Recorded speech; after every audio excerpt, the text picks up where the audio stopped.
When we open the book of Revelation, we are not stepping into a mere story or a symbolic vision. We are entering into a divine unveiling, a message from God the Father himself.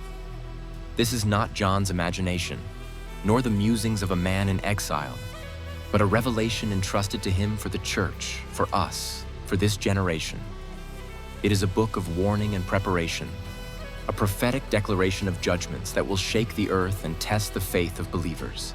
From the very first chapter, we are confronted with the reality that persecution will come, that the ungodly will face the wrath of God, and that the faithful must be ready to endure. Revelation is not given to comfort us with escape, but to strengthen us with endurance. Just as Moses prepared the people to go under the blood before the angel of death passed through Egypt, and just as Noah built the ark to save his household from the flood, so too must we prepare to be separated, protected, and preserved under the hand of God while his judgments fall upon the world. This introduction is not a call to fear, but a call to readiness. It is the foretelling of what is to come, so that we might walk in obedience, stand firm in faith, and escape the wrath by being hidden in Christ. Revelation chapter 1 is the doorway into this divine drama, and it begins with the vision of the living one, the first and the last, who holds the keys of death and Hades.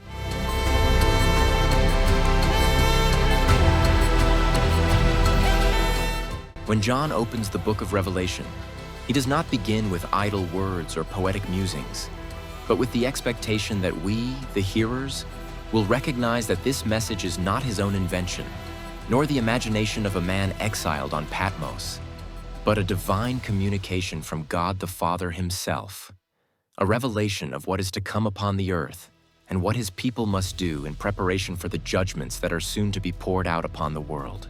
The book is not merely a vision of glory or a tapestry of symbols. It is a revelation of judgments, a foretelling of wrath, a divine unveiling of the persecution that will test the saints and the destruction that will fall upon the ungodly. It is a trumpet blast calling believers to prepare, to endure, to stand firm, and to escape, not by fleeing into the clouds, but by being separated and placed under the divine protection of the Almighty, while the ungodly are exposed to the fury of his wrath. We must realize that the promise is not of a sudden rapture that removes us from the earth before tribulation, but of a separation, a divine distinction, a mark of protection upon those who belong to him.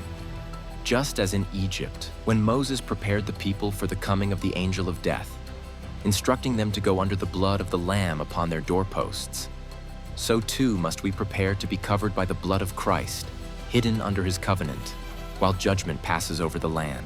Just as Noah built the ark in obedience to God, saving his family from the flood that destroyed the world of the ungodly, so must we build our ark of faith, obedience, and endurance, preparing to escape the wrath to come by walking in the foretelling of what has been revealed.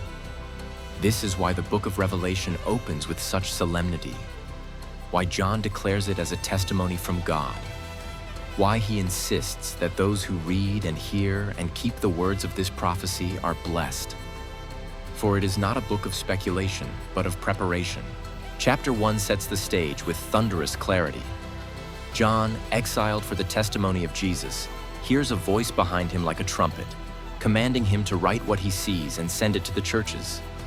He turns and beholds the Son of Man, clothed in majesty, eyes like flames of fire, feet like burnished bronze, his voice like the roar of many waters, holding 7 stars in his right hand, and out of his mouth a sharp 2-edged sword. His face shines like the sun in full strength, and John falls at his feet as though dead. But the Lord lays his right hand upon him and declares, "Fear not, I am the first and the last, the living one. I died, and behold, I am alive forevermore, and I have the keys of death and Hades." This opening vision is not given to entertain, but to awaken. It is the unveiling of the one who holds authority over life and death, the one who commands the future, the one who will pour out judgments upon the earth. It is the reminder that the message comes from God, through Christ, by the Spirit, to his servant John, and then to us, the church. It is the foretelling of what is to come, so that we might prepare ourselves, not with complacency, not with false hope of escape, but with endurance, faith, and readiness to be preserved under divine protection, while the ungodly are exposed to the fury of his wrath. The judgments revealed in this book are not distant possibilities. They are certain decrees. The persecution of the saints is not a mere warning. It is a reality foretold. The wrath upon the ungodly is not symbolic. It is the destiny of those who reject the Lamb. And so, just as Moses instructed the people to prepare for the angel of death, and just as Noah built the ark to save his household, we too must prepare. We must build our lives upon the foundation of Christ.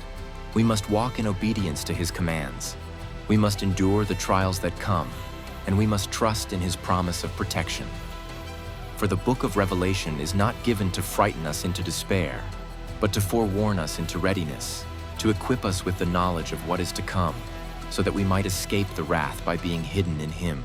John's vision of Christ in chapter 1 is the anchor of the entire book. Before the seals are opened, before the trumpets sound, before the bowls of wrath are poured out, we are shown the one who holds the keys, the one who walks among the lampstands, the one who speaks with authority. This is the Christ who will protect his people, who will separate the righteous from the wicked, who will preserve his saints even as the world is shaken. The revelation begins with him, because our preparation must begin with him. Without Christ, there is no ark, no blood covering, no escape. With Christ, there is endurance, protection, and victory. Therefore, let us hear the words of Revelation chapter 1, not as distant echoes, but as urgent commands. Let us prepare our hearts, our families, our communities to endure persecution, to stand firm in faith, to escape the wrath by being hidden under his hand. Let us remember that the judgments are real. The persecution is coming, the wrath will fall, but the protection of God is sure. Just as Moses prepared his people, just as Noah built the ark, so must we prepare. This is why the foretelling has been given, to awaken us, to equip us, to separate us, to preserve us. And as we continue through this series, as we unfold the chapters of Revelation, we invite you to walk with us, to prepare with us, to endure with us. Subscribe to our channel, join our network at FIMI Space, and be part of this journey of revelation and preparation. For the time is near, the judgments are coming, and the blessing is upon those who read, hear, and keep the words of this prophecy.